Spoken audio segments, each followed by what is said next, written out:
Hi kids, I'm Courtney Ralston. Now I know we're all spending lots of time at home at the moment, but it's the perfect time to get creative in the kitchen. The recipe I'll be cooking today is from the Stephanie Alexander Kitchen Garden Foundation, and in partnership with Coles is designed to support kitchen garden kids at home. So watch along and let's have some fun together making today's recipe, which is pumpkin and Wattleseed scones.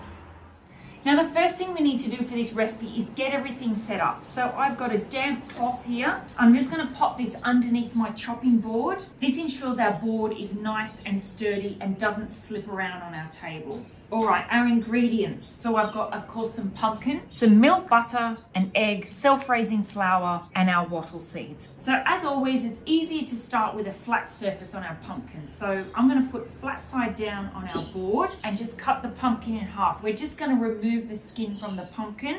Keep your flat piece of pumpkin on the board and just use your rock and chop to remove the skin from the pumpkin. We'll go about 1 centimeter pieces. They don't have to be too neat. We just need these to cook and soften down. We just want to scatter all those pumpkin pieces onto the tray.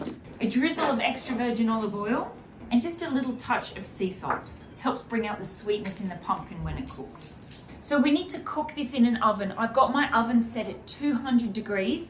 And this is going to take about 25 minutes. Or grown-ups, help your child test the pumpkin in the oven to see if it's nice and soft. All right, the pumpkin's had its 25 minutes in the oven. It's slightly cooled. So I'll just mash this now while it's on the tray. Now this pumpkin's going to add a beautiful color, but also a really nice sweetness to our scones as well.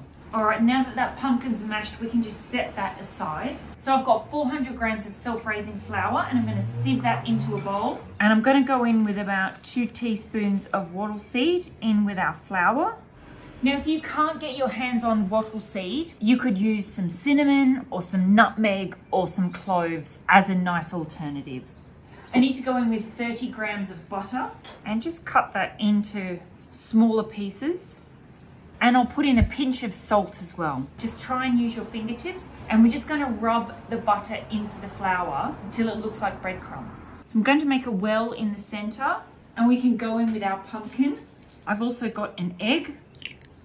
And we'll start to just mix the pumpkin and the egg. Now I'm using a knife here. The secret to scones is you don't want to work the mixture too much. Otherwise you'll get really tough scones. And we want nice, light, fluffy scones. I've got half a cup of milk and we'll just pour half of this in to start with. And we'll start to work that into the flour. Add in the rest of our milk.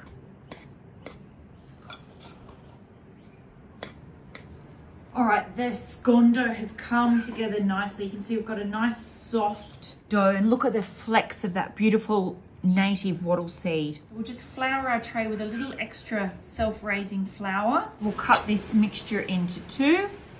Let's roll our 2 halves into some logs about 3 centimeters thick. Now remember that self-raising flour is going to puff up when these cook. And you can just mark out the scones from here.